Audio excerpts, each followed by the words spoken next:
e boa noite para todas e todos. Espero que estão me ouvindo bem. Nós estamos aqui participando do segundo dia do ciclo de debate Cidadanias Híbridas no mundo pós-pandemia, que é um evento promovido e co-realizado pela Associação Internet Sem Fronteiras Brasil e a Aliança Francesa de Belo Horizonte, em parceria com a Embaixada da França no Brasil e o Instituto Francês et Association Ville Internet. J'ai dit que j'allais parler en français, donc je vais parler en français parce que j'avais oublié de parler en français. Je me présente, je m'appelle Florence Poznanski, je suis déléguée adjointe de l'association Ville Internet et j'ai aussi travaillé pendant quelques années au Brésil avec l'association Internet sans frontières et c'est l'occasion justement de cette table ronde pour initier nos échanges. Après la session d'ouverture que nous avons réalisée hier soir, où nous avons essayé de pointer justement les enjeux mondiaux en termes de droits numériques et aussi de démocratie, l'objectif de cette nouvelle table ronde d'aujourd'hui, c'est d'axer sur les actions des collectivités locales, les municipalités, que ce soit en France ou au Brésil, c'est d'essayer de comprendre quel est leur rôle dans la promotion des droits, l'organisation de la démocratie locale, l'acculturation aussi des citoyens et des citoyennes aux usages du numérique et la mise en œuvre de services publics toujours plus adaptés aux besoins des citoyens et des citoyennes. Alors, avant de vous présenter nos intervenants qui vont donc de chaque côté de l'Atlantique nous parler et nous faire part de leurs expériences, je souhaitais justement contextualiser avec le document, le référentiel de base de l'association Ville Internet. L'association Ville Internet est une association française qui existe depuis plus de 20 ans et qui décerne chaque année un label aux collectivités françaises autour donc des enjeux de l'Internet citoyen. Et ce label, en fait, il est construit autour de 16 thématiques qui sont celles que vous voyez à l'écran, traduites en français, en portugais. Et ces thématiques, comme vous pouvez le voir, elles croisent en fait l'ensemble des services publics adressés à la population. Vous avez dans la partie du haut les sujets autour de la question de l'identité, de la protection des données personnelles, aussi du service public en tant que tel. Et vous voyez qu'on adresse aussi l'organisation de la vie collective, la vie associative, l'organisation de la solidarité, les enjeux environnementaux qui seront d'ailleurs l'objet d'une table ronde spécifique dans 2 jours, mais aussi les sujets liés à l'éducation, la santé, la médiation et aussi l'activité économique.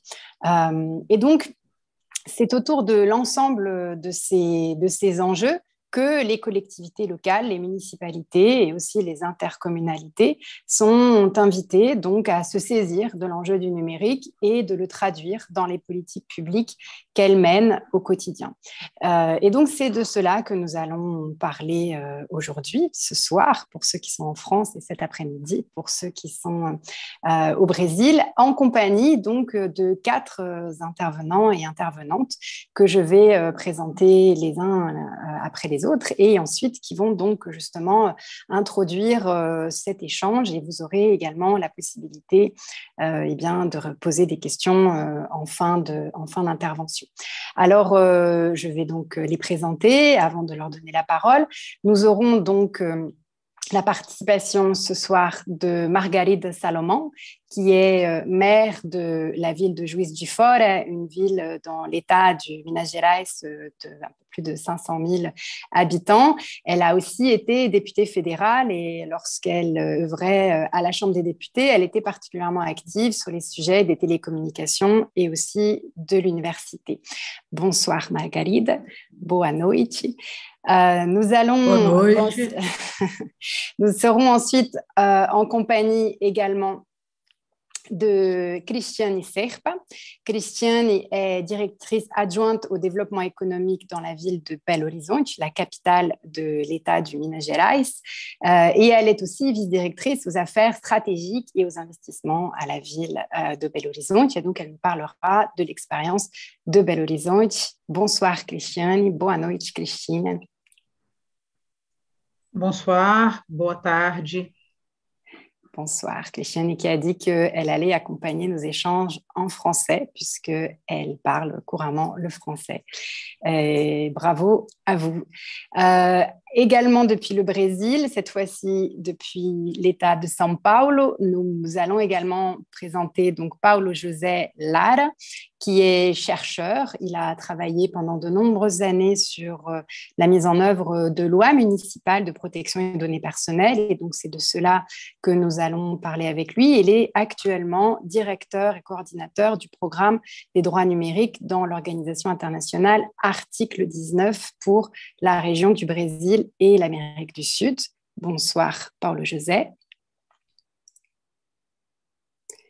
qui apparaît ici. Olá, boa noite, Flor. Boa noite, todo mundo. Prazer estar aqui. Obrigado. Boa noite. Et depuis la France, depuis la ville de Lille, nous parlerons également avec Aki Moural, qui est adjoint au maire de Lille, en charge de la ville du numérique, et aussi conseiller métropolitain pour la métropole de Lille et les délégués à l'aménagement du numérique. Il est également président de l'association Open Data France et président de la commission numérique de la Commission nationale pour la coopération décentralisée. C'est beaucoup de charges pour une seule personne.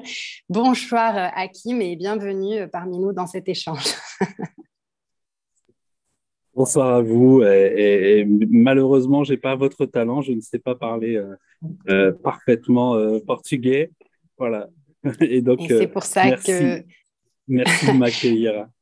Merci à vous quatre d'être là ce soir, et c'est pour ça donc que nous comptons avec la participation de notre traducteur Leonardo qui officie derrière dans les coulisses pour faire la traduction simultanée en français et en portugais. Alors, les introductions étant faites, je vais donc laisser la parole à Margarida pour qu'elle nous contextualise les politiques qui ont été mises en œuvre à Juiz de Fora depuis le début de son mandat, et nous aurons ensuite la possibilité de revenir après sur l'ensemble des autres expériences. Merci Margarida.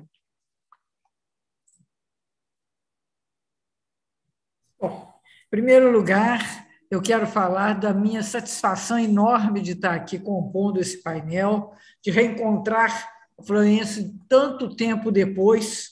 Muitas vezes nós nos encontrávamos, eu ainda deputada, e na área da defesa dos direitos digitais, da defesa dos direitos humanos e a discussão das políticas as políticas de informação e comunicação no Brasil, particularmente o Marco Civil da Internet, que é uma peça muito importante que foi construída no Brasil com a sociedade, mas é uma satisfação muito grande também estar aqui com a Cristiane, com o Paulo José Lara, e muito grande também de estar aqui com o Hakim, prefeito da cidade de Lille, e eu tenho certeza que eu vou aprender muito hoje nesse nosso encontro. Então, o primeiro direito digital que nós estamos tratando de assegurar em Juiz de Fora é o direito do acesso às tecnologias de informação e comunicação.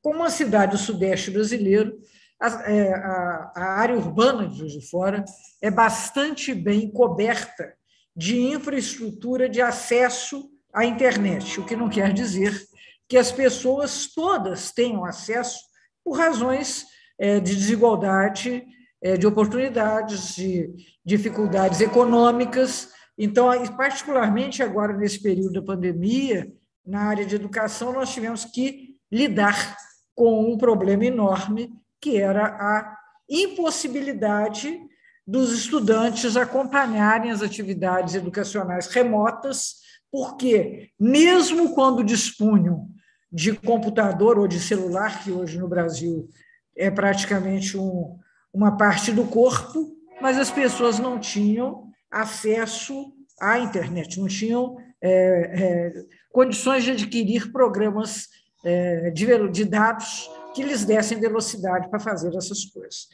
Além disso, eu acho que um ponto importante, eu vou mencionar uma política do governo do Estado de Minas Gerais, que é o Alô Minas, que busca levar a inclusão digital às populações rurais.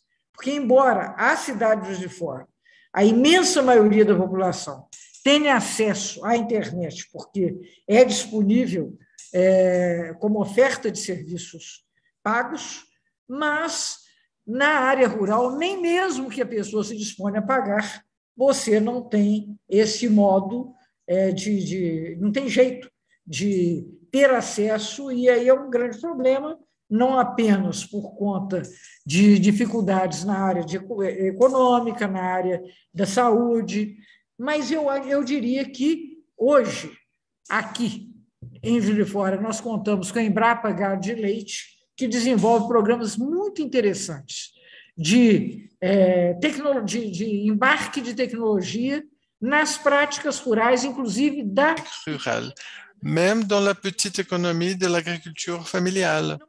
Mais les gens ne peuvent pas en faire usage parce qu'elles n'ont pas accès à l'Internet. Donc, je pourrais vous dire que le premier grand défi que nous faisons face aujourd'hui est celui d'universaliser la connexion, même offrir l'Internet libre dans les places et les rues publiques où les gens puissent avoir accès, fréquenter en tant qu'usagers les plateformes qu'elles ont besoin ou qu'elles veulent pour leur vie. Cette connexion que je vous cite ici, je parle de choses basiques bien sûr, mais cette connexion, elle comprend aussi la connexion des hôpitaux publics, le centre de santé, les écoles. Toutes elles sont connectées, mais un débit très précaire et déficitaire qui évidemment va entraîner, va avoir des effets dans la qualité des services qui sont prêtés. Donc d'abord, le premier droit qu'on doit assurer avant tous ces autres qui sont plus sophistiqués, c'est le droit à l'accès. Monsieur Lula, quand il était président, il a déclenché au Brésil la lumière à tous, un programme d'énergie qui touchait à tout le monde. Maintenant, nous avons le défi de mener l'Internet à tous. Ça, c'est le premier point. Le deuxième point, c'est que nous avançons dans la gouvernance numérique et nous trouvons ici une situation très retardée avec une prévalence exclusive de processus administratifs en papier. Nous avons déjà changé un peu cela. Nous avons un programme qui est appelé la mairie agile, à travers lequel les citoyens de Juiz de Fora peuvent demander des services, obtenir des actes et obtenir des documents de la municipalité à travers leur mobile. C'est une avancée, bien sûr, très importante. On a généré aujourd'hui presque 1,2 million accès, ce qui pour une ville comme Juiz de Fora est un nombre très, très important. Et une très grande quantité de personnes, elles ont commencé à avoir d'une façon plus rapide, efficace et transparente, elles ont commencé à recevoir un type de service qui a été demandé à la mairie. Encore une chose que je voudrais vous dire, c'est que nous sommes dans un processus d'amélioration de la gouvernance numérique, y compris en train de connecter, y compris en connectant, pas une infinitude, mais des dizaines de collections de données qui ne sont pas communicants. Donc, la santé, elle a sa collection de données, la zone de planification urbaine, elle a sa collection de données, l'éducation, la santé, mais ils ne sont pas interchangeables. Et donc, nous avons une seule unité, en fait, qui est le citoyen. Le citoyen qui va se servir de tous ces services de sécurité, de santé, ou n'importe quoi. Ça, c'est un travail très important que nous développons ici en ce moment, et nous faisons même des appels d'offres publics pour l'unification de toutes ces opérations. Et pour cela, en ce moment, nous avons en fonctionnement 2 groupes de travaux. Un groupe dans le métier de la gouvernance numérique et un autre dans la protection de données. Bien sûr, à la mesure que et nous incluons numériquement le citoyen, nous avons la responsabilité de protéger la privacité et la sécurité du citoyen. Et ça, c'est une des conditions de base de la citoyenneté. Je vais rester en ce moment dans cette première intervention. Merci beaucoup. Merci beaucoup, Madame la maire, pour cette première présentation. On va bien sûr revenir sur toutes ces actions qui ont été mises en œuvre. Donc, je retiens effectivement la question de l'accès, la question de la digitalisation des services publics et bien sûr l'enjeu central qui est la gestion des données personnelles qui sont produites à l'issue donc de l'ensemble de ces services. Du côté de Belo Horizonte, on a également un programme d'inclusion numérique qui vient d'être lancé très peu de temps par la mairie, je crois, la semaine dernière. Et Cristiane travaille aussi à la tête d'un vaste programme sur la ville intelligente. Et donc, je vais la laisser présenter. Je crois qu'il y a une vidéo à lancer. Vous me direz quand est-ce que ce sera le meilleur pour que nos équipes de production, que je salue, le collègue Carlos, qui s'occupe d'ailleurs de la production, pourra ensuite le lancer. Non, eu vou apresentar. Non, je vais présenter simplement à faire un discours sur les actions, mais je voudrais laisser, si possible, un diapo où je vais commenter le sujet à propos des villes intelligentes de Belo Horizonte. Avant tout, je voudrais saluer la maire Margaride, une personne que je vois. Je suis le travail depuis quelque temps avec un très grand plaisir. Je voudrais remercier l'invitation. Florence, c'est vraiment une opportunité très riche d'échanger et de développer ce thème. En fait, c'est un thème, comme nous avons dit, qui va traverser une première question critique qui est celle de l'accès universel. Que tout le monde puisse avoir accès, discuter avec la municipalité à travers son accès et développer leurs activités d'inclusion numérique à partir de la capacité. Donc, je vais prendre la liberté de partager mon écran avec vous. Vous mettre le modèle du programme de Belo Horizonte comme je suis à la tête du programme du secrétariat de développement économique. Je vais essayer de vous faire passer mes diapos. Donc, on a comme objectif élargir l'efficacité opérationnelle et le développement durable de la municipalité, améliorer les capacités de réponse de l'administration publique. Comme juge du fort, nous avons un souci très grand que l'accès du citoyen soit le plus agile et le plus intégré possible. Et nous avons aussi un grand souci de mettre en œuvre la technologie afin d'améliorer la qualité de la vie. Et donc, ce processus d'inclusion numérique, il est fondamental pour la municipalité, pour que la municipalité puisse donner des accès à des services publics efficaces et avec des actions transversales aussi. Je vais vous laisser cet écran-là pendant que je cite ces programmes. Je vais cibler sur le programme qui a été lancé cette semaine par la Prodabel, ici à la mairie de Belo Horizonte. Prodabel est une entreprise de données et de technologies de la municipalité qui a le programme d'inclusion numérique. Le programme d'inclusion de villes et de communautés de favelas avec le Wi-Fi, l'accès universel pour ce que ces personnes les plus vulnérables puissent avoir aussi bien l'accès aux services publics de façon intégrale, mais aussi qu'ils puissent avoir accès à l'éducation, à des capacités, au développement, avoir accès au développement productif à partir de ce programme. Donc, nous avons ici le programme Smart, BH Smart, qui est ciblé et centré. C'est basé sur les villes intelligentes et Smart Cities, mais chacun de ce lettre signifie un axe de durabilité qui est toujours dirigé vers la possibilité que la ville soit une ville verte, qu'elle ait de l'énergie renouvelable. Nous sommes dans un processus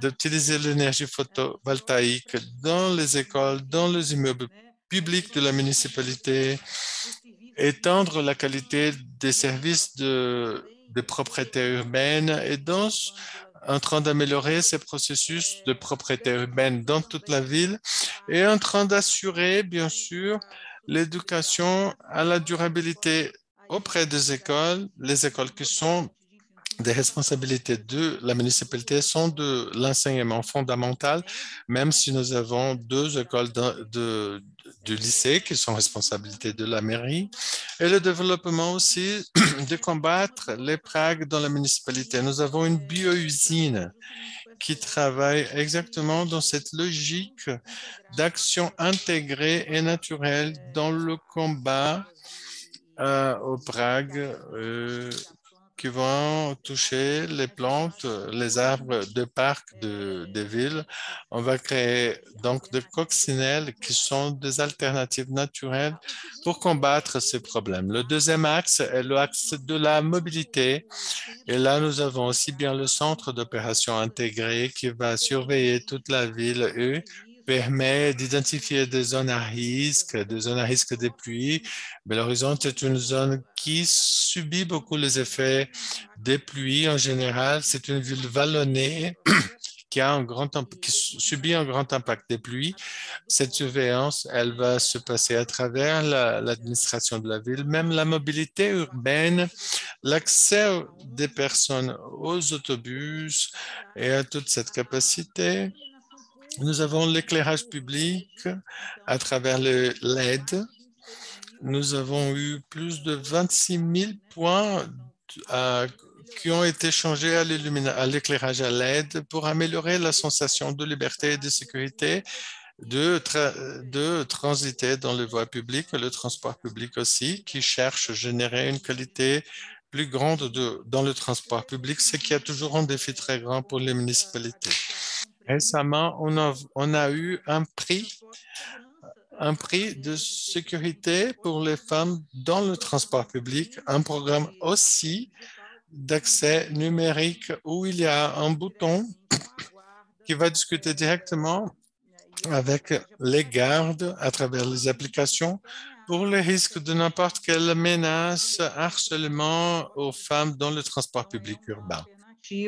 C'est une alternative intéressante et qui a développé, et récemment, nous avons reçu un prix à propos de cela. Le troisième axe, très important, Florence nous a dit, inclusion numérique. Et donc, l'inclusion numérique dans ce cas-là, elle vient faire que l'installation de points libres, points gratuits d'Internet. Já temos 92 pontos gratuitos, além de Aujourd'hui, on en a 92 points gratuits des hôpitaux et des écoles et des centres d'assistance sociale qui sont desservis avec ce service. Même Prodabel, qui est l'entreprise de développement de technologie de la municipalité, le parc aussi, les équipements publics aussi, et les zones publiques, les places, le voie, pour que cet accès puisse se donner de façon plus transversale. Et la semaine dernière, nous avons présenté ce grand processus d'éclairage Wi-Fi des villes et des favelas et des bidonvilles. Toutes les villes et le bidonville de la municipalité, nous en avons 15 ici à Belo Horizonte. Ils auront des points de Wi-Fi à libre accès, ce qui va permettre qu'on puisse développer la qualification de la population la plus vulnérable à l'usage de l'Internet, l'utilisation de l'Internet et plus encore pour le développement professionnel dans le métier de la technologie. Donc, il y a un grand programme, un engagement très grand de la municipalité aux programmeurs. Il y a un programme qui s'appelle Programmant le rêve des femmes, où les adolescentes et les femmes et les jeunes dans une situation vulnérable vont apprendre à codifier. Il y a une grande demande de professionnels dans le marché de Belo Horizonte aujourd'hui, qui a un écosystème innovant qui est très fort, très important. Et ces adolescentes et ces jeunes dans une situation vulnérable, elles sont presque toutes, la plus grande partie. Nous avons 93% des diplômés, qui sont sortis du programme avec de bons postes de travail. C'est un programme qui a reçu un prix en 2019 aussi. Il a commencé en 2019. Il a reçu un prix par l'inclusion numérique et on élargit ces programmes. En 2019, on a ouvert 200 places. On a eu 1200 inscrites. Notre grand défi, c'est de faire que toutes ces femmes qui sont intéressées à la programmation, elles puissent devenir des programmeuses. C'est une action que nous réalisons actuellement. Outre l'entrepreneur numérique, l'inclusion numérique à travers d'autres outils de création de sites, outils informatiques. Pour finir, nous avons la gouvernance publique. Pour que le service public puisse être traduit en accès et qu'il puisse générer des conditions aux personnes pour qu'elles puissent demander les services de la mairie, que ces services soient de la santé. Nous avons fait un test actuellement très important avec la pandémie et la demande de la santé qui a été ciblée sur la municipalité, la réponse que la municipalité a donnée, mais pour que les personnes puissent avoir l'accès à la santé, à des services de la santé de la mairie et à l'éducation de façon intégrée, faisant que ces données qui sont aujourd'hui et qui, il y a 2 ans, ils étaient absolument désintégrés, faire que ces données commencent à être intégrées à partir de ce moment-là et finir ces programmes de développement d'écosystèmes comme un encouragement pour attirer des investissements dans le métier de la technologie, renforcer la chaîne et apporter une logique d'open data pour les informations publiques de la municipalité et sa relation avec le secteur privé. Je vous remercie beaucoup de l'occasion. On va pouvoir revenir sur l'ensemble de ces présentations qui, effectivement, très complètes et finalement croisent assez fidèlement la mosaïque initiale où on voit que l'ensemble des services sont pris en compte. Alors, il y a des choses qui se ressemblent aussi avec l'expérience de Juiz de Fora et on voit bien que dans l'expérience, enfin dans la mise en œuvre donc de l'ensemble des technologies autour de la ville intelligente, donc mettre la technologie au service de la vie quotidienne, que ce soit l'énergie, la prévention des catastrophes naturelles, la mobilité et tous les autres exemples que vous avez donnés. Tout cela, eh bien, ça génère des données. Et des données parfois personnelles, des données qui transitent. Et d'ailleurs, c'était aussi un sujet qui a été abordé par Margarida Salomon.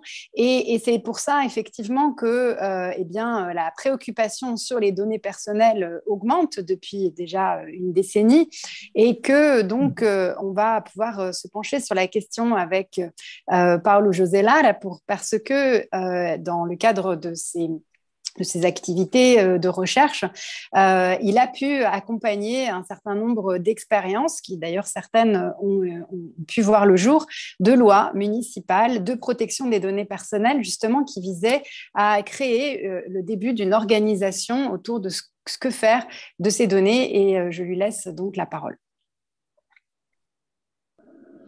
Obrigado, Florence. Estava ouvindo a Florence o meu ano, morei um ano em Aix-en-Provence. J'ai habité une année à Aix-en-Provence et c'est un très bel exercice de faire cette écoute de Florence, cette liaison avec Minas Gerais. Mon grand-père, il est né au sud de Minas, dans la Mantiqueira. C'est un plaisir d'être là avec Christiane et Margaride.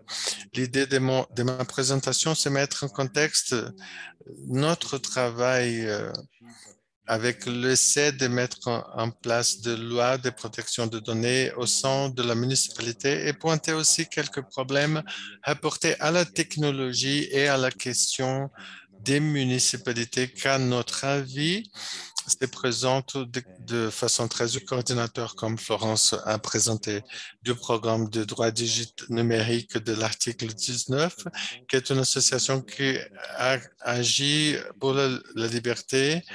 Mon programme est rapporté aux technologies numériques. Comme une façon de commencer le débat et de mettre en contexte, je voudrais vous donner quelques informations. La loi générale de protection de données au Brésil a commencé à être discutée en 2010 au sein du ministère de la Justice du gouvernement fédéral. Elle a été approuvée. Elle a mis 9 ans pour être approuvée, presque 10 pour être en vigueur. C'est un processus long de débat qui est parfois allé plus vite, parfois allé plus accéléré, mais c'est un processus long de débat d'un projet très consistant basé en ce que nous connaissons comme GDPR, qui est la loi européenne de protection de données qui est en vigueur depuis 2016. La LGPD, elle a été très difficilement approuvée au Brésil, même accompagner la fuite de données, les problèmes de fuite de données. Il y a eu des forces qui ont fait développer ce débat et que la LGPD était qu'elle soit approuvée au Brésil. En 2016, nous étions à un moment dans une ambiance de perspective de l'approbation dans l'Assemblée de la loi générale de protection de données et pour presser un peu l'Assemblée, un groupe de chercheurs a proposé une discussion de mettre en place dans les assemblées des municipalités l'implémentation de lois locales de protection de données qui avaient des principes de base qui sont importants d'être dits ici. D'une certaine manière, c'était de faire que les municipalités puissent avoir cette loi de protection de données au Brésil, outre le fait que les services municipaux, ils sont plus proches de la population et donc la portée, donc les données de la population seraient beaucoup plus proches de ces services publics puisque le contact citoyen est d'abord avec la municipalité. Et à ce moment-là, en 2016, nous avions des forces politiques conservatrices qui ont entré dans le jeu en 2016 et je parle ici dans le cas de la ville de São Paulo. Le maire Jean Dória, qui est aujourd'hui le gouverneur de l'État, il a proposé des actions qui nous inquiétaient beaucoup. Par exemple, la privatisation de la technologie d'émission des tickets de transport municipal. Donc, les tickets électroniques de transport des trains urbains, ils seraient privatisés. Et dans ces processus administratifs, les données de la locomotion, de la mobilité des personnes, ces données, ils seraient données à cette entreprise qui prêterait un service à la municipalité. Un autre exemple était la proposition de l'infrastructure de Wi-Fi public dans les places publiques avec des entreprises privées qui auraient en échange de la concession publique, elles auraient la possibilité de collecter des données personnelles. Une chose qui doit être claire dans tout ce processus, à notre avis, la protection de données doit protéger les populations les plus vulnérables. À propos de la protection de données, les populations plus pauvres sont celles qui vont subir plus l'exploitation de leurs données dans la vie quotidienne. Sont celles qui utilisent beaucoup plus le Wi-Fi dans les places publiques, sont celles qui ont beaucoup plus besoin des tickets publics de transport urbain, sont celles qui ont besoin de détaxes en pharmacie où il est demandé leur CPF. Donc, la politique de protection de données, elle vient non pour protéger les grands traiteurs de données, mais pour protéger une population qui utilise ces services, aussi bien l'exploitation des organismes publics que des entreprises privées. Ça, c'est un élément central d'une perspective politique de protection de données. Donc, en 2016, ce que nous avons fait, c'était d'élaborer j'étais chercheur du réseau en Amérique latine d'études de surveillance et technologie en société. On a fait donc un prototype, un modèle de projet municipal qui pourrait être débattu et adopté. On a fait cela à la mairie de São Paulo avec quelques conseillers municipaux, Eduardo Suplicy, Juliana Cardoso. Nous avons fait cela à travers un représentant, un conseiller de Campinas aussi, dans la ville de Americana, São Paulo aussi. 3 ou 4 villes où on a fait un débat sur la mise en place de ce programme. Il faut dire ici que tout récemment, le plénière de la Chambre fédérale, de l'Assemblée fédérale des députés au Brésil a approuvé la protection de données personnelles dans les environnements numériques. Ça, c'est très important, mais cette proposition d'amendement constitutionnel, elle a un ajout qui va passer à l'entité fédérative, à l'Union, la capacité unique de législer sur ces thèmes. Donc, il devient un thème privatif de l'Union. J'ai des doutes à propos de cette caractéristique de la loi parce que je crois que les municipalités doivent avoir la capacité de l'autonomie exactement parce qu'ils ont affaire avec des questions administratives et des questions de la vie quotidienne directe. Je crois que les municipalités, elles puissent aussi législer.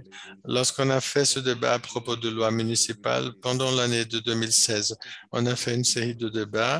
On a réussi même l'approbation du conseiller Rodrigo à Vinhedo, près de Campinas à São Paulo. Donc, Vinhedo a été la première ville brésilienne à approuver une loi municipale de protection de données personnelles. Je dois vous avouer que je ne sais pas la date de l'entrée en vigueur de la loi nationale. Je ne sais pas comment va se passer la superposition de ces deux lois, mais je crois qu'il est important de dire ici que le conseiller de Vinhedo, il a pu approuver cela dans l'Assemblée de Vinhedo. Un résumé général du travail qu'on a fait par rapport aux recherches dans les municipalités. Il y a quelques éléments très importants juste pour pointer ici, pour qu'on puisse reprendre l'importance qui existe des entreprises publiques, des sociétés publiques de traitement de données comme Prodabel dans le cas de Belo Horizonte et d'autres aussi. Il y a dans le Brésil une tentative de privatiser le CERP, une entreprise nationale de données.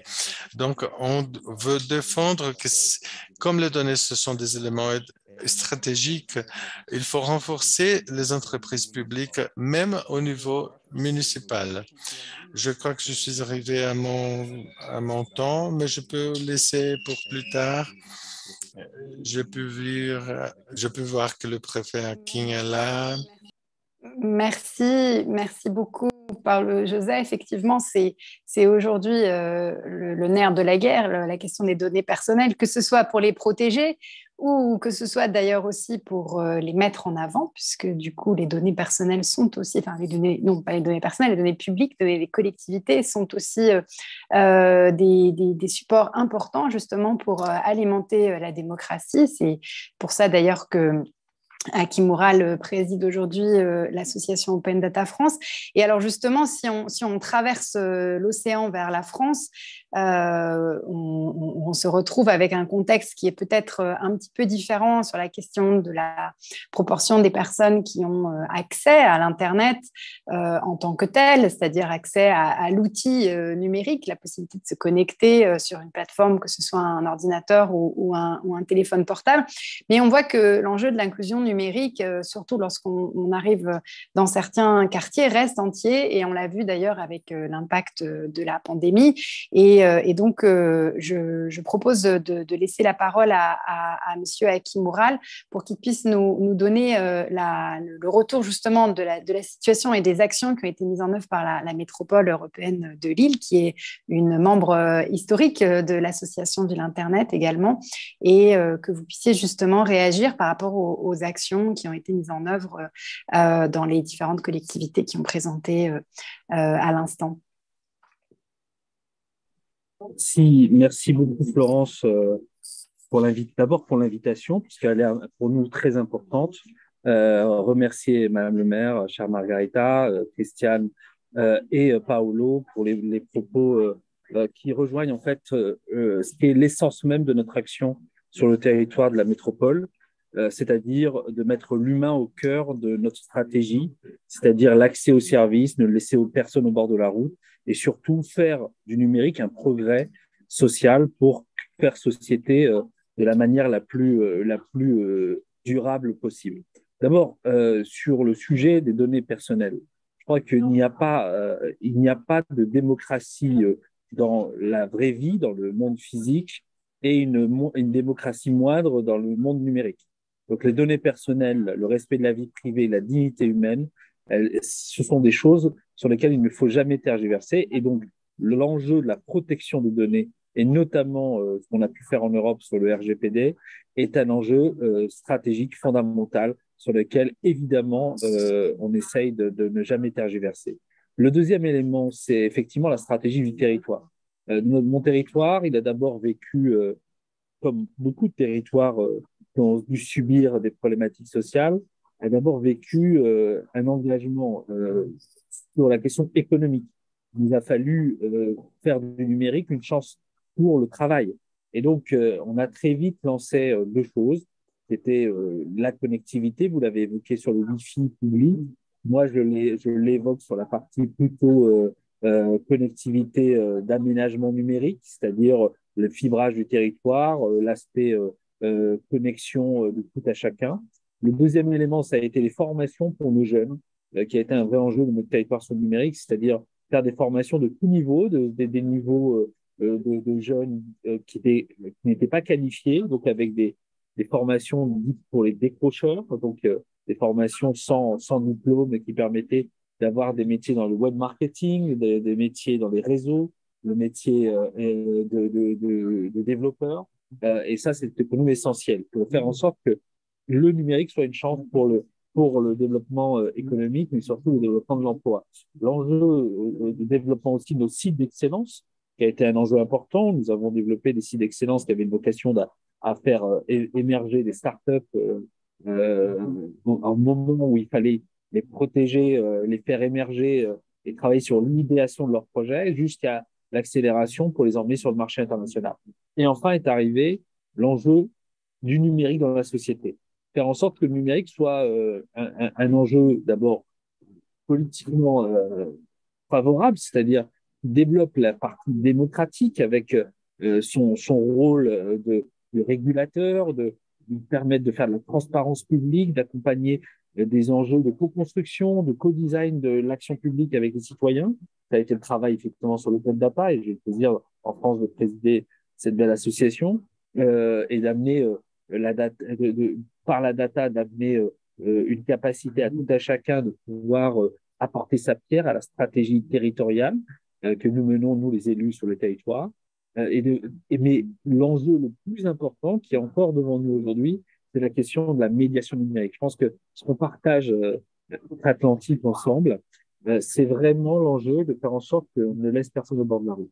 Et ça, c'est un travail qu'on mène depuis 15 ans, ce qui veut dire que globalement, le chantier est encore devant nous. Et grâce à des grandes associations comme Internet ou d'autres, nous avons commencé à régler le problème. Covid nous a enseigné un certain nombre de choses. Nous a enseigné l'importance d'abord de l'indépendance, et ça c'est fondamental, de pouvoir être résilient face aux crises, ça c'est essentiel. Et je renvoie souvent à ce qu'a pu dire le président de la République, Emmanuel Macron, au moment du premier confinement au mois de mai, ou d'avril, pardon. Il nous a dit qu'il faudra revenir à l'essentiel. Je trouve que ça c'est fondamental. Le numérique tel qu'on l'envisage sur l'île, c'est en permanence d'envisager le numérique comme un facteur pour répondre à la pyramide de Maslow. Quels sont les besoins fondamentaux des citoyens et de quelle manière le numérique répond à ces besoins fondamentaux. Pendant le Covid, nous avons développé les circuits courts sur le bien-être alimentaire, notamment avec nos producteurs locaux, et pour faire en sorte qu'au travers de plateformes, ils puissent diffuser leurs produits de qualité à des gens, même avec peu d'argent. Et donc, on a mis en place des marchés qui n'existaient pas forcément, non sédentaires. Et ça, c'était très, très, très, très important. Le deuxième élément, ça a été la mobilité. Il fallait, pendant ce moment de confinement, pour ceux qui pouvaient se déplacer et qui devaient se déplacer, faire en sorte d'avoir des plateformes qui nous permettent d'organiser les déplacements pour éviter effectivement trop de gens en même temps dans un espace public. aider les commerçants de proximité, pour faire en sorte que même puissent avoir accès à des outils numériques, le click and collect, d'avoir des plateformes qui leur permettent de vendre en ligne, de préparer leurs besoins en stock. Ça, c'était fondamental. L'enjeu démocratique, parce que la vie démocratique devait continuer. Et la co-construction territoriale à travers la démocratie participative en renforçant notre stratégie de démocratie en ligne, notamment au travers de l'identité numérique qu'a évoqué Florence tout à l'heure, qui est absolument fondamentale, de faire en sorte que tout à chacun, au regard de son identité numérique, puisse pouvoir profiter d'un service, d'un produit pertinent et adapté. Et ça, pour nous, ça c'est absolument fondamental. C'est tout le travail qu'on a fait, notamment en utilisant les datas dont on peut disposer, qu'elles soient en open ou d'ailleurs les datas pouvaient par ailleurs être sensibles. Ça, c'est tout le travail qui a été le nôtre. Et on a utilisé une chose très importante, c'est nos acteurs locaux.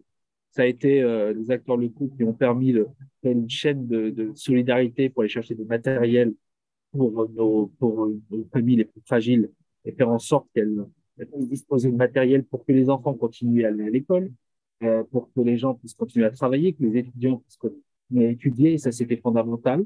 Et cette chaîne de valeur, on l'a fait avec les entreprises privées, qui, d'une certaine manière, au regard de la crise qui était devant nous, avaient besoin de participer à cet effort, entre guillemets, de guerre, qui était celui de faire continuer à faire vivre le pays. Le deuxième élément, ça a été nos associations, ce qu'on appelle nos centres sociaux, des acteurs au plus près des quartiers populaires, qui permettent de donner du service. Et avec eux, on a renforcé notre stratégie de médiation numérique en permettant à des familles prendre en main le sujet numérique, en fonction des stratégies précédentes, mais surtout de faire en sorte, au travers de cette stratégie de médiation numérique, on nous aide à prototyper des usages, des solutions, des applications qui soient utiles dans leur vie quotidienne. Les rendez-vous, le fait de pouvoir organiser leur vie dans ce moment confiné et après, d'ailleurs. Et enfin, ça a été les lieux, nos tiers-lieux, comme on les appelle chez nous, des lieux, des hackerspaces, comme on les appelle aux États-Unis, des lieux où des communautés agissantes permettaient d'accompagner les plus fragiles, de faire de la solidarité, continuer le développement économique. Et voilà, pour nous, c'était extrêmement important. On évoquait tout à l'heure, et j'ai eu la chance avec Ville Internet de travailler sur les sujets de ville intelligente. Et ça a donné d'ailleurs un rapport qui s'est appelé le modèle français. Existe-t-il un modèle français de ville intelligente? Et pour la réponse avec Ville Internet, je le dis parce que je salue Florence Durand-Tornard, qui j'imagine nous écoute, que j'embrasse, qui est mon amie. La ville intelligente, elle n'est intelligente que par ceux qui la font. C'est pas les technos qui sont intelligents. C'est cette société qui a envie de partir sur des sujets qui sont de l'ordre de faire société ensemble, de faire une civilisation qui est à la hauteur, je pense, de nos philosophes des Lumières, qui vise à faire que tout à chacun puisse vivre dignement. Et ça, c'était très important. Et c'est cette ville intelligente que nous voulons. C'était une ville intelligente. Certains vont prendre Gramsci qui dit que l'intelligence, c'est une capacité de réunir la société politique et la société publique, construire un projet ensemble pour faire le territoire de demain. Ils diront que, comme Microsoft, que la société innovante et intelligente, c'est celle qui a des solutions sur des d'hier. Nous, on a défendu dans la ville intelligente avec l'Internet, c'est dire que c'est d'abord de travailler ensemble. Ça, c'est la traduction, je dirais, éducation populaire que nous défendons. C'est-à-dire qu'on mérite une couche d'accélération, de capacité à faire du service qui soit le service d'intérêt général. Et ce que j'ai entendu ce soir par mes collègues et amis maintenant, on partage complètement cette ambition. Et je crois que le numérique ne peut pas être utile s'il ne sert pas un projet de société. Et en l'occurrence, ce que vous avez présenté ce soir. Dire un mot, enfin, les défis qui sont devant nous demain. Le défi, c'est le défi de l'automatisation. On a passé une crise, vous évoquez revenir à l'essentiel, le besoin d'indépendance, et la problématique demain pour nous, c'est l'automatisation. L'automatisation, Elle peut être vraiment extraordinaire. On va implémenter une intelligence artificielle dans les équipements publics et dans nos mobiliers urbains. C'est très bien et on va le faire avec la 5G pour avoir des données en temps réel. On va faire de la télémédecine, on va faire un certain nombre de choses. Néanmoins, l'automatisation, c'est une rupture. La rupture, elle est sociale, je l'évoquais tout à l'heure. Le chantier sur la médiation numérique est fondamental et c'est ce que nous continuons à faire sur la métropole en France. Et le deuxième élément sur l'automatisation, c'est le fait de chanter la parole politique, dans le sens noble du terme, c'est-à-dire une parole qui vise à défendre des valeurs d'intérêt général. C'est-à-dire, on ne peut pas demander à un algorithme de penser à notre place. Et donc, plus on automatisera, plus on aura une difficulté à gouverner le sujet du numérique. Et c'est là l'enjeu. J'entendais Madame le maire qui le disait très justement au départ. Je pense que c'est vraiment l'enjeu de demain, avec une particularité, c'est qu'il y aura de plus en plus d'intelligence artificielle et de plus en plus d'algorithmes. L'arrivée du quantique qui va augmenter le numérique et que ces sujets d'automatisation qui peuvent être une chance la plupart du temps, peuvent être un défi social pour nous demain et sur lequel il faut que tous les élus nous répondions avec des propositions très concrètes de régulation. Je me permets de vous arrêter juste parce que la fin de votre intervention, il y avait un petit problème de son et je me suis aussi préoccupée pour notre traducteur s'il a pu transmettre le message. En tout cas, vous aurez le temps de reprendre la parole ensuite, peut-être repositionner bien votre micro proche de votre bouche pour qu'on puisse vous entendre.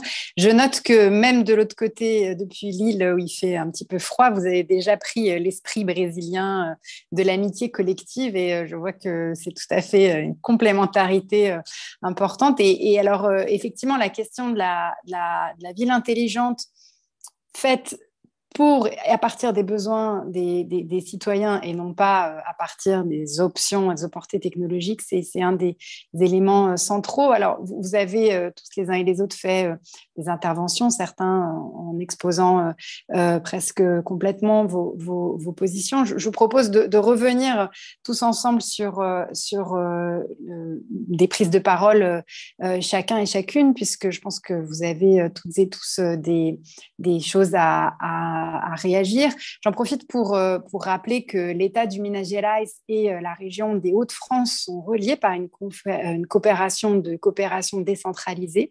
Donc, ce n'est pas non plus un hasard si on a choisi des collectivités de ces régions-là. Et d'ailleurs, on peut aussi se souhaiter qu'à l'issue de ce premier échange, puisse se tenir l'émergence de nouveaux projets, puisqu'on voit que même de chaque côté de l'océan, on a dans des situations très particulières et je pense qu'effectivement l'impact de la pandémie a été central dans la façon dont percevoir les différents services. Et certains services sont devenus essentiels parce que justement ils étaient numériques. Je me tourne de nouveau du côté de Marguerite Salomon.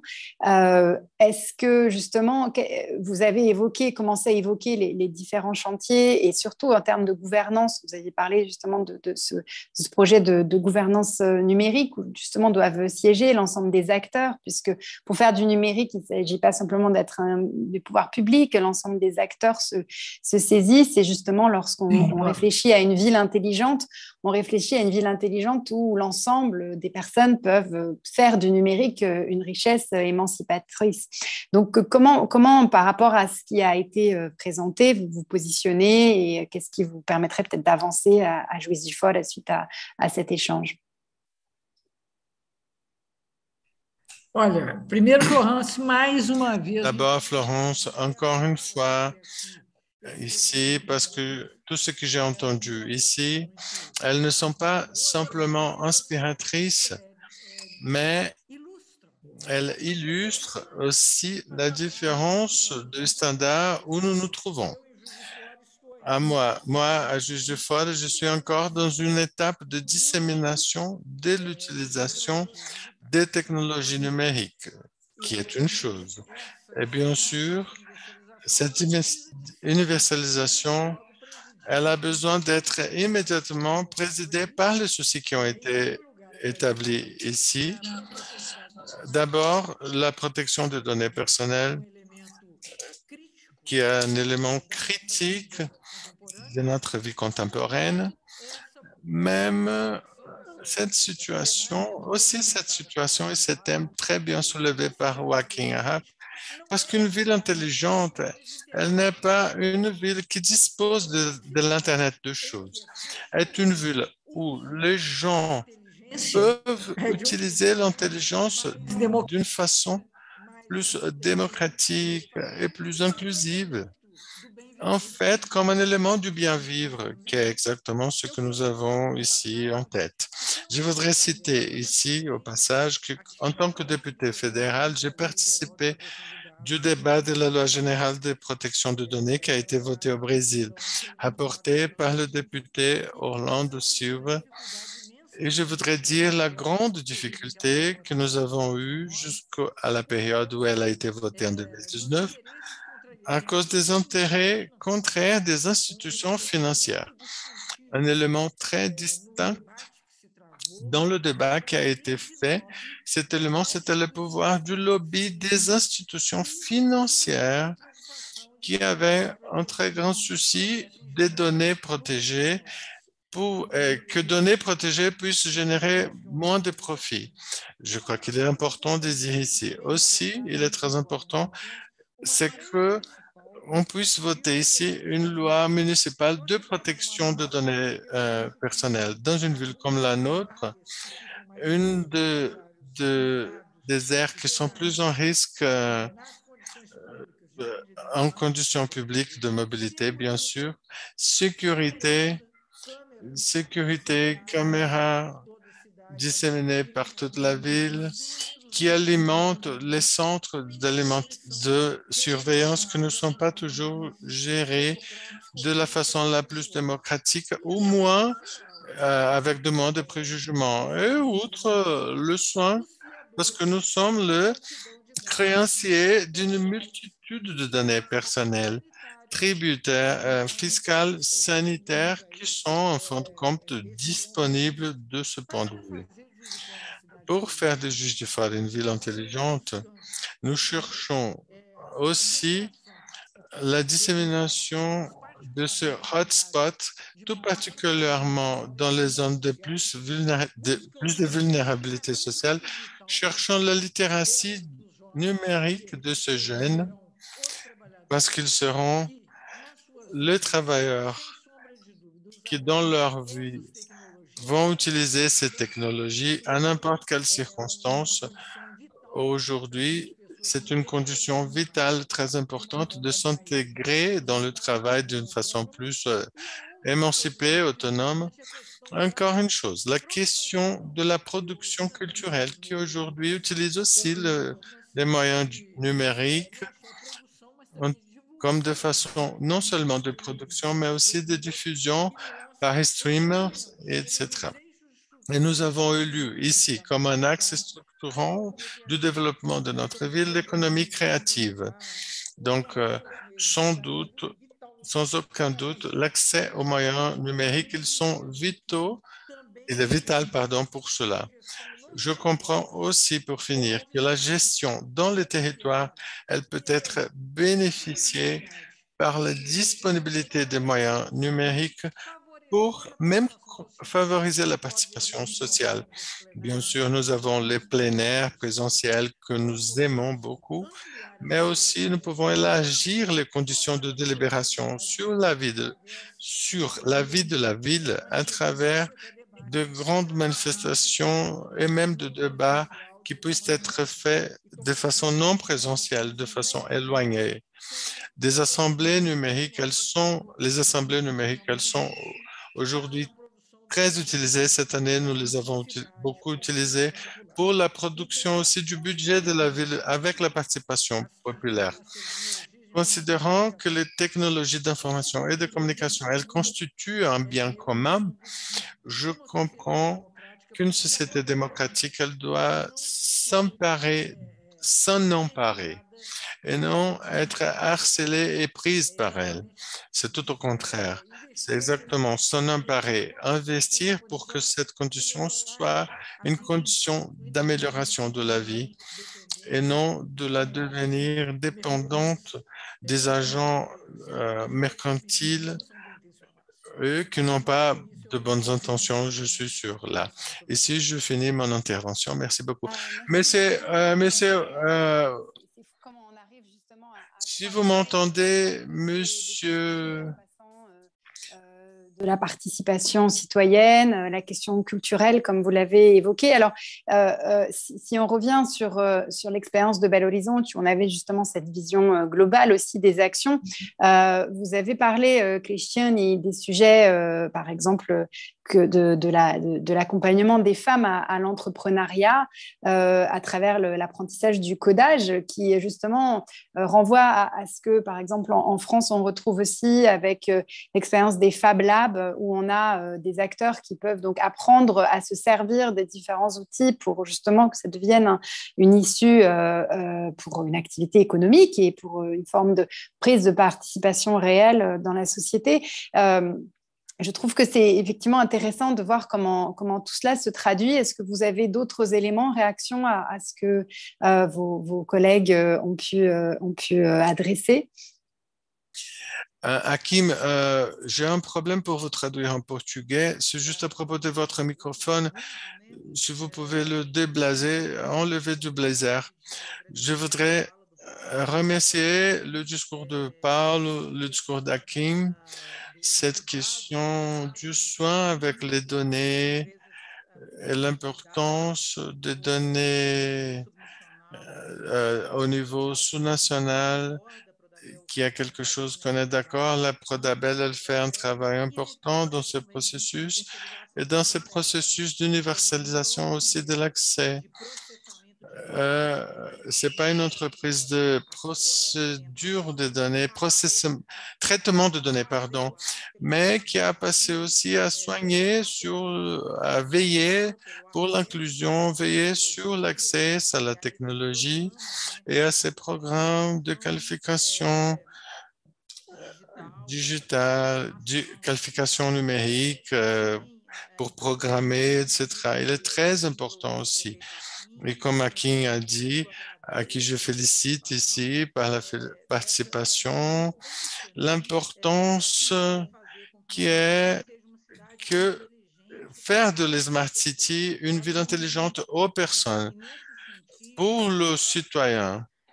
Et dans ce sens, Florence, ce que je voudrais ajouter, notre expérience comme le FabCity Belo Horizonte est une ville de Fab Lab, FabCity Fab Lab, qui développe des alternatives de Fab Labs publics où les personnes puissent chercher, développer leur technologie, créer des innovations et développer des capacités même de répondre et de passer cette innovation à la gestion publique.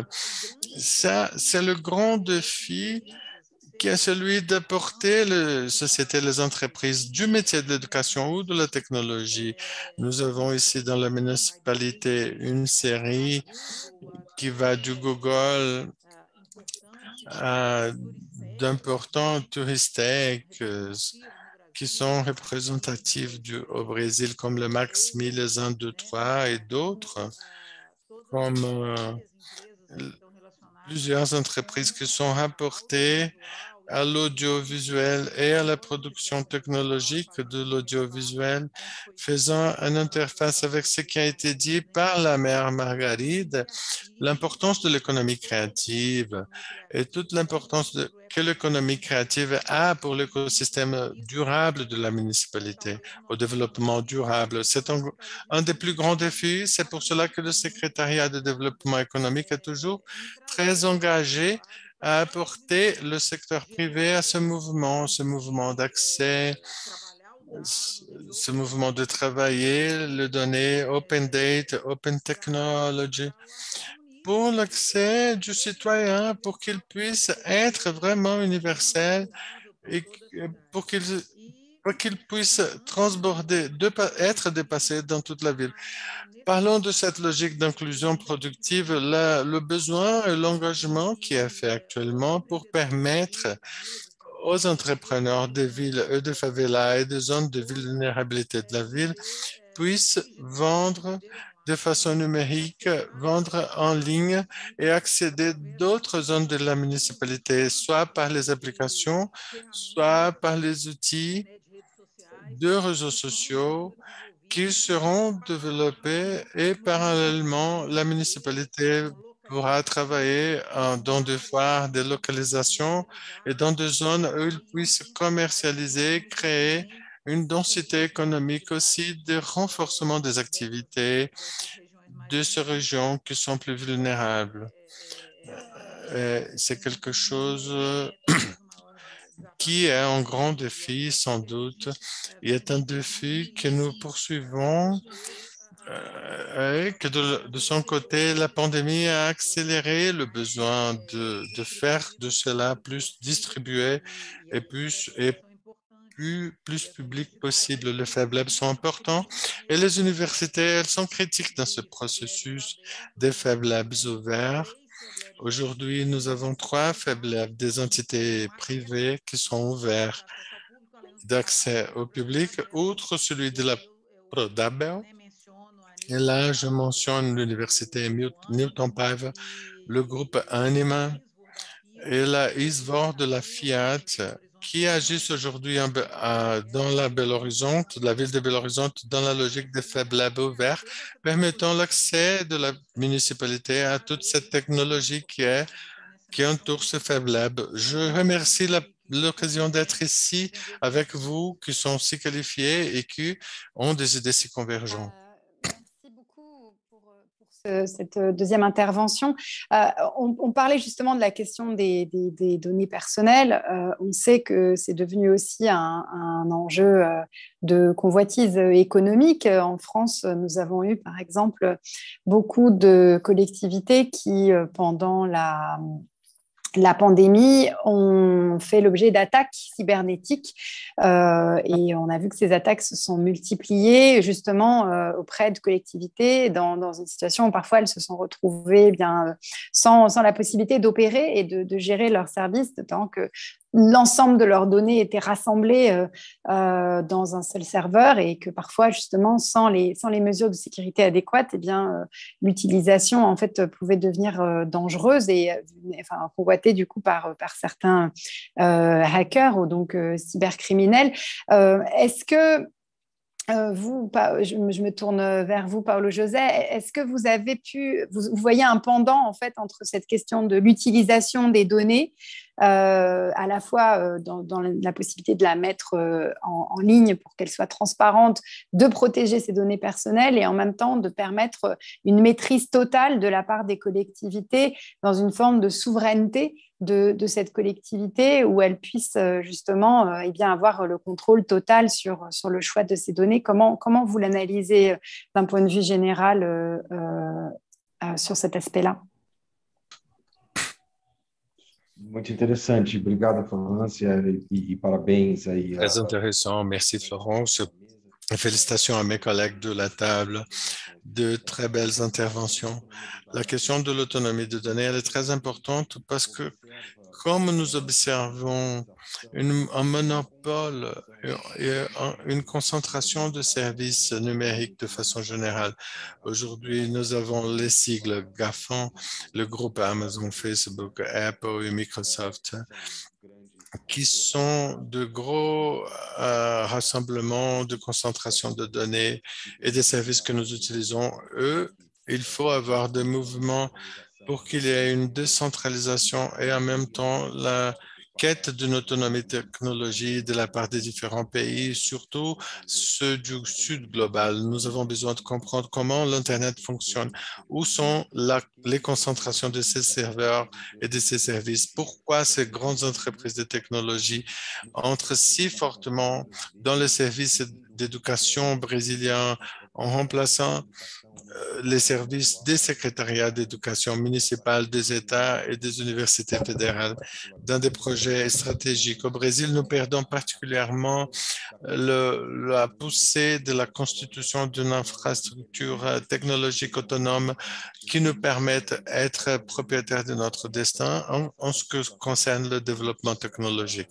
Cette concentration que nous observons depuis longtemps, depuis le siècle, du XXe siècle, continue aujourd'hui de façon très avancée dans ce contexte de grandes entreprises de technologie. Oui, je crois que cette municipalisation, un aspect un peu plus micro de la gestion de données elles-mêmes et des gestions municipales comme les réseaux communautaires. Il y a un élément très important. Par exemple, nous avons la loi de radio communautaire qui permet d'avoir une radio communautaire par municipalité. Cette discussion, elle doit être élargie. On doit faire que les municipalités puissent connaître des projets de réseaux communautaires, des réseaux autonomes, d'échange d'informations numériques, qui puissent explorer les cultures qui sont produites dans les communautés, récupérer un peu l'idée de la culture numérique. Quand je travaillais à Minas Gerais, par exemple, dans le GESAP, qui était le plus grand programme d'inclusion numérique, on cherchait à travailler avec le centre culturel, avec les écoles de la municipalité. Donc, cette mise en capacité qui a été déjà dite ici maintes fois, il est très important pour qu'on prenne en main le développement technologique qui ne peut pas être unidimensionnel. Il doit être attaché à des nécessités réelles des municipalités, des personnes, des services. Et à la fois, on ne peut pas ouvrir de certaines structures stratégiques qui nous rendent possible d'avancer. Un dernier élément, c'est que la question de la technologie de données personnelles, elle va au-delà. Elle contemple, si nous observons le prochain pas à être donné, les prochains enjeux. On a une question de mobilité, l'entrée des services et des applications de mobilité comme Uber, comme ceux de livraison.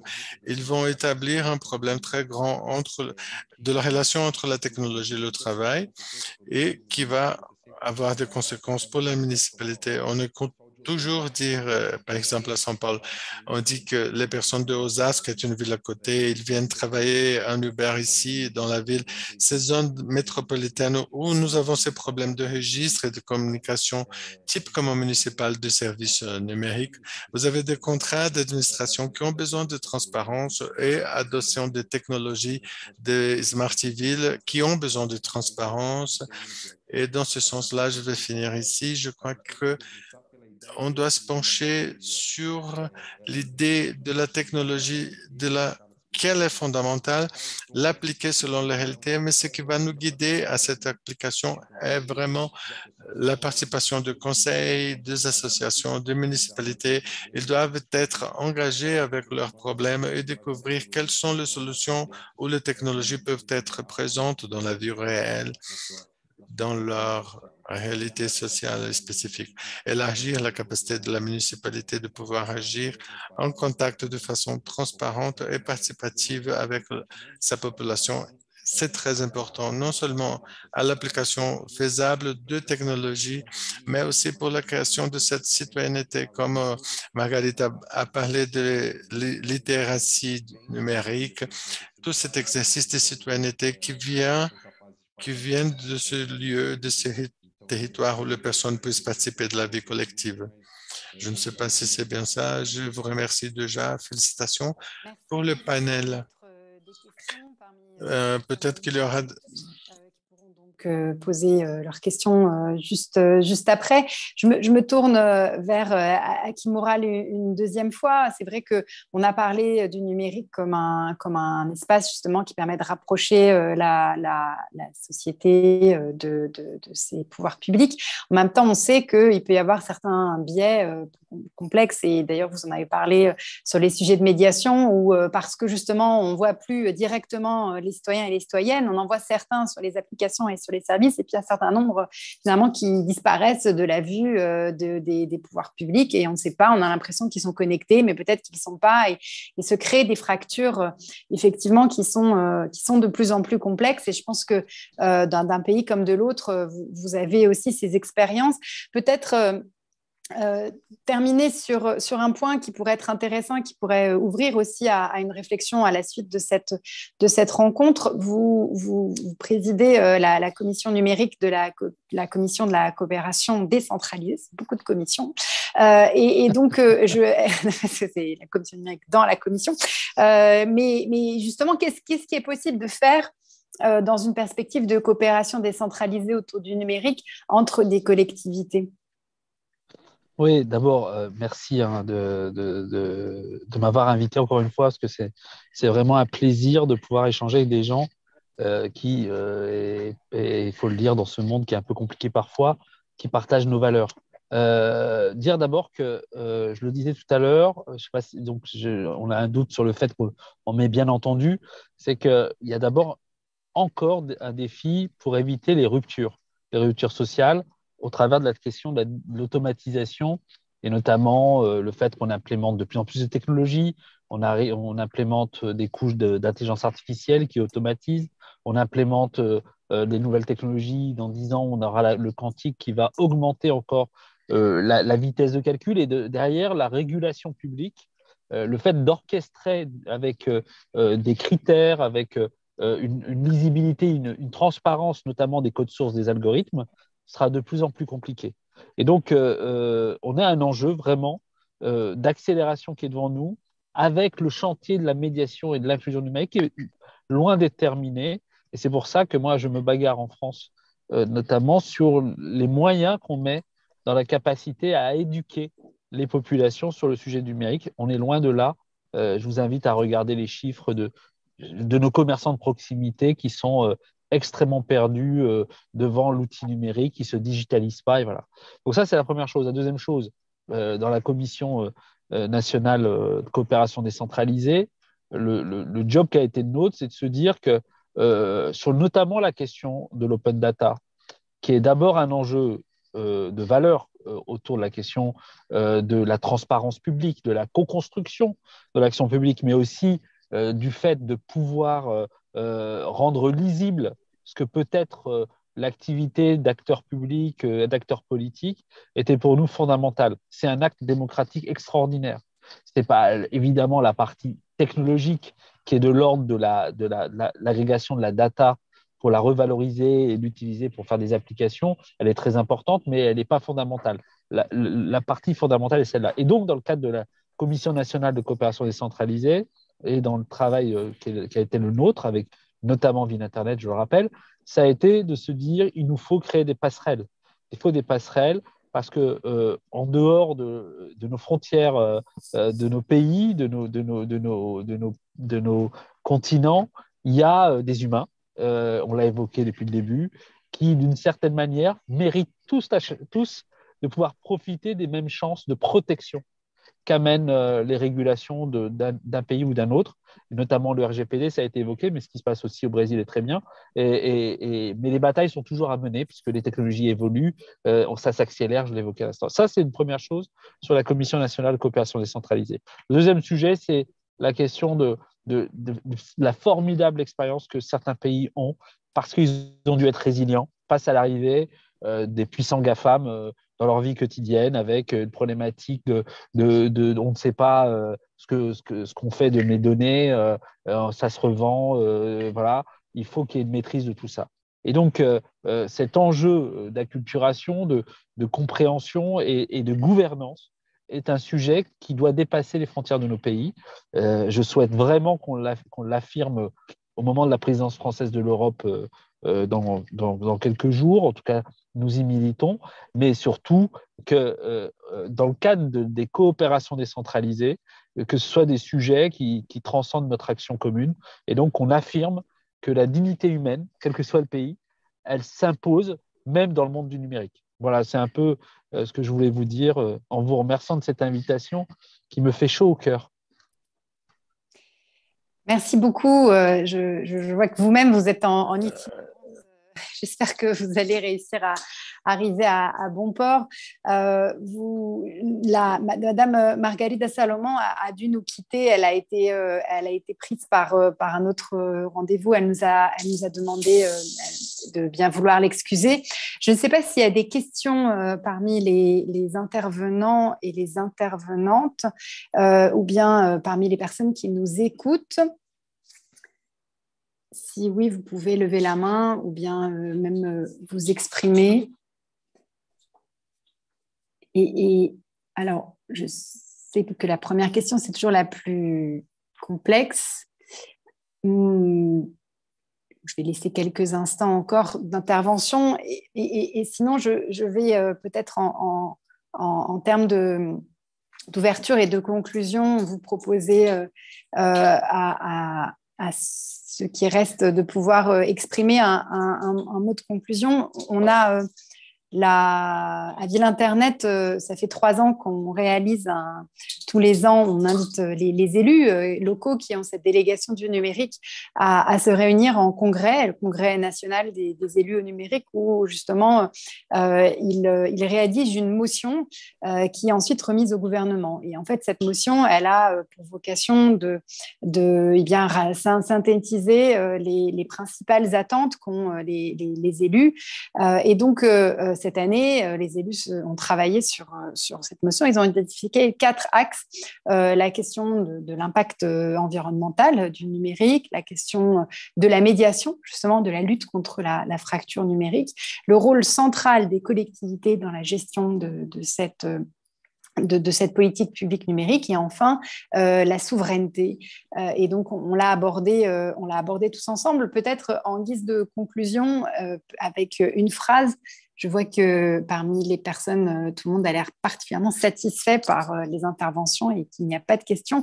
Je vous laisserai peut-être tour à tour conclure avec ce qui vous semble être en une phrase la priorité pour les collectivités à faire évoluer dans le cadre d'une politique publique nationale sur le numérique. Qu'est-ce qui manque aujourd'hui pour vous et qui doit être la prochaine priorité ?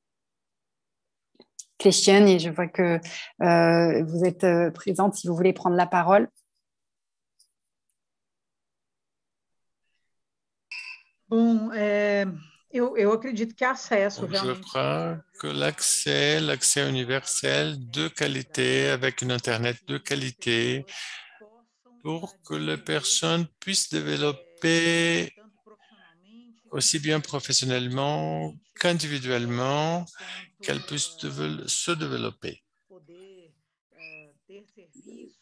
Avoir des services, réaliser la dynamique de la vie à partir de la technologie. Hélas, c'est une inégalité encore très grande, importante, qui est présente et gouvernée pour tous, implique en effet donner accès à la technologie à tous. Je crois que l'accès aujourd'hui est encore un point critique et les efforts aujourd'hui sont réalisés par la mairie de Belo Horizonte dans ce sens. Salomon aurait probablement dit la même chose puisqu'elle en a aussi beaucoup parlé dans son intervention. De votre côté, Paolo José, quelle serait la priorité du point de vue des collectivités à mettre en œuvre sur les sujets du numérique ?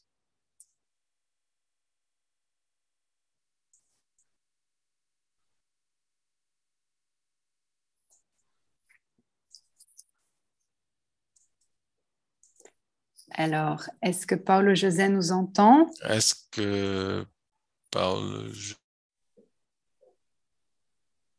Sinon, je peux, si Florence... Mais oui, absolument. Merci, Hakim.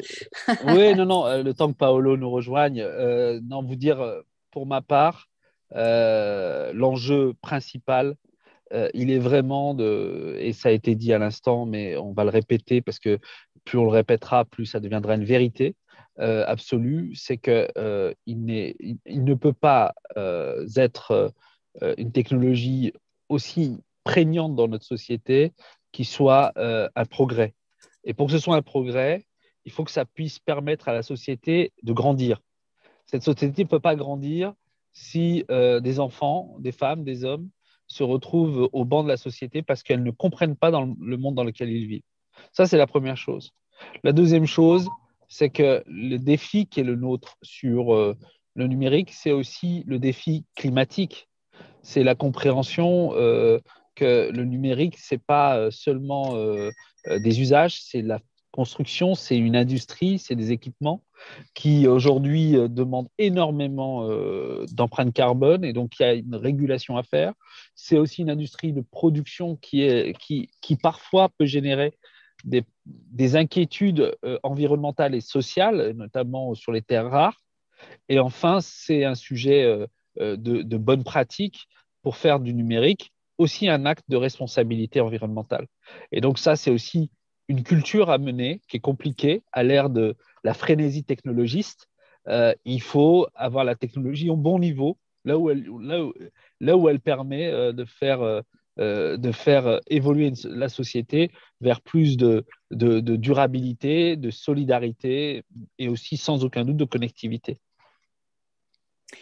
Merci beaucoup. Alors, j'en profite en transition pour rappeler qu'effectivement, nous avons une table ronde vendredi sur les sujets de l'impact environnemental et c'est aussi un sujet émergent dont il s'agit de nous saisir avec urgence car c'est un impact qui augmente. Alors, je ne sais pas si on a pu retrouver Paolo José.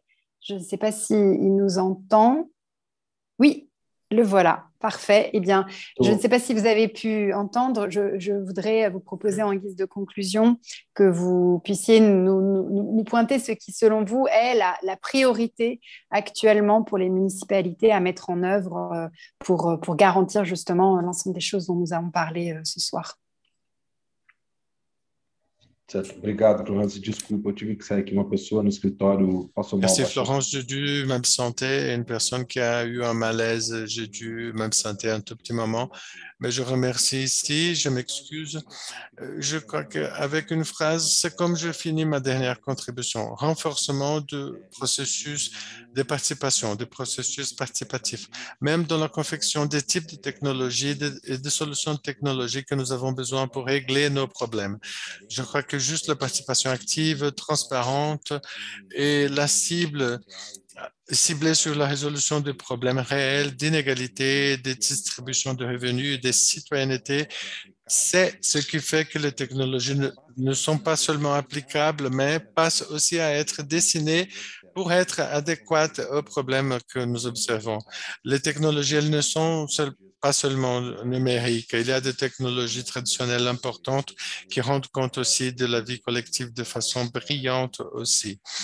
Donc, croire qu'il y a une autre façon de penser, de concevoir les technologies, cette participation de la population, cela peut pousser. Et merci beaucoup. Je m'excuse de mon absence. J'espère que...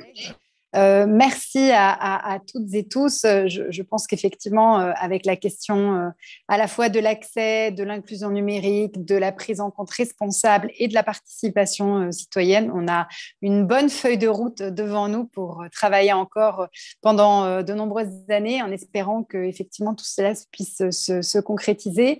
Je voulais moi-même vous remercier et puis surtout, j'espère que cet échange soit le premier d'une suite que nous pourrons nous donner par la suite. Remercier également l'Alliance française qui était représentée ce soir par Yves Mahé, son directeur, et l'association Internet sans frontières.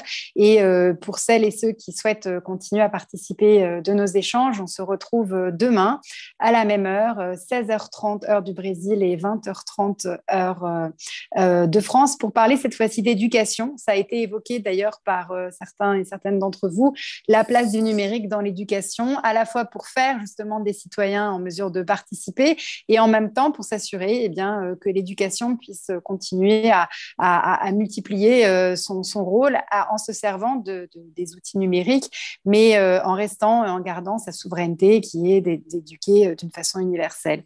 Et donc, je termine ici notre participation en vous remerciant les uns et les autres et vous souhaitant une bonne soirée ou une bonne fin d'après-midi.